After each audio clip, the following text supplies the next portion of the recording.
Hi friend, good morning. সকাল সকাল উঠে পড়েছি। কালকে রাত্রে শুতে শুতে অনেক লেট হয়ে গেছে। আর আজকে 28 ডিসেম্বর সকালবেলায় আজকে যাব হচ্ছে সাউথ গোয়ার দিকে।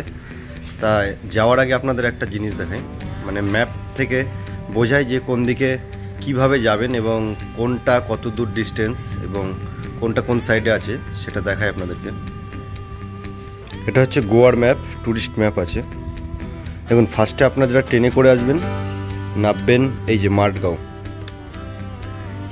আর যারা যারা ফ্লাইটে আসবেন তারা নামবেন এই যে এয়ারপোর্ট আছে। এটা হচ্ছে মাডগাঁও আর পাঞ্জিমের প্রায় মাঝখানে, পানাজির মাঝখানে এয়ারপোর্ট। আর আমরা আছি এই যে পানাজিতে। আমরা আগের দিন গিয়েছিলাম এই রুট ধরে, এই যে লাল কালারের দেখছেন এটা হচ্ছে রোড। আমরা আগের দিন গিয়েছিলাম এই যে আরাম্বল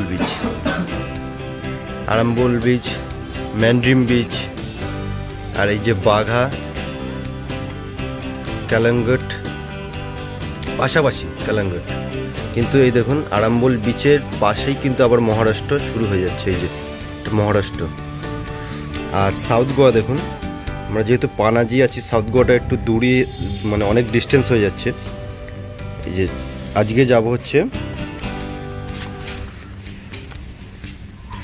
যাব হচ্ছে এই যে আগন্ডা বিচ, পাওলেম বিচ, আর এই দুটোর মাঝখানে আছে বাটারফ্লাই বিচ। এটা এই জায়গায় উল্লেখ নেই। প্রায় আমরা যেখানে আছি এই যে পানাজি থেকে ঘুরে এই জায়গায় প্রায় 70 কিলোমিটার ডিস্টেন্স। এটা সাউথ গোয়াটা কিন্তু একদিনে করতে হয়। প্রত্যেকটা বিচ দেখেন পাশাপাশি আছে প্রায়। এইগুলো দেখছেন সব প্রত্যেকটাই বিচ।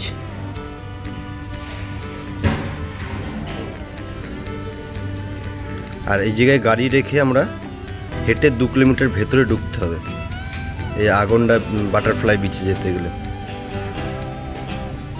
আর এটা হচ্ছে গোয়ার ট্যুরিস্ট ম্যাপ।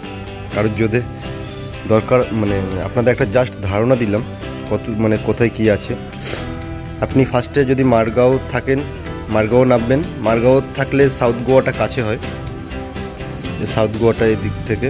আমরা যেহেতু পানাজি আছি, এই জায়গায় আমাদের গেস্ট রুম পেয়েছি একটা, সেই জন্য পানাজি থেকে নর্থ গোয়াটাও কাছাকাছি, তাও মানে অনেকটাই ডিস্টেন্স হয়ে যায়। প্রায় এটা আছে প্রায় ধরুন আপনার 30 কিলোমিটার। আরাম্বল বিচ 30 থেকে 32 কিলোমিটার। এখান থেকে আমরা স্কুটি নিয়ে গিয়েছিলাম, অনেকটাই ডিস্টেন্স হয়ে গেছিলো। আর পানাজি থেকে আজকে যাব আবার আগন্ডা প্লাস পালোলেম বিচে।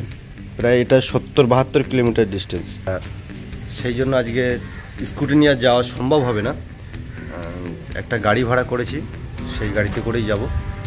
গাড়িটা 18 টাকা কিলোমিটার নেবে বলেছে। গাড়িটা আসুক, আমাদের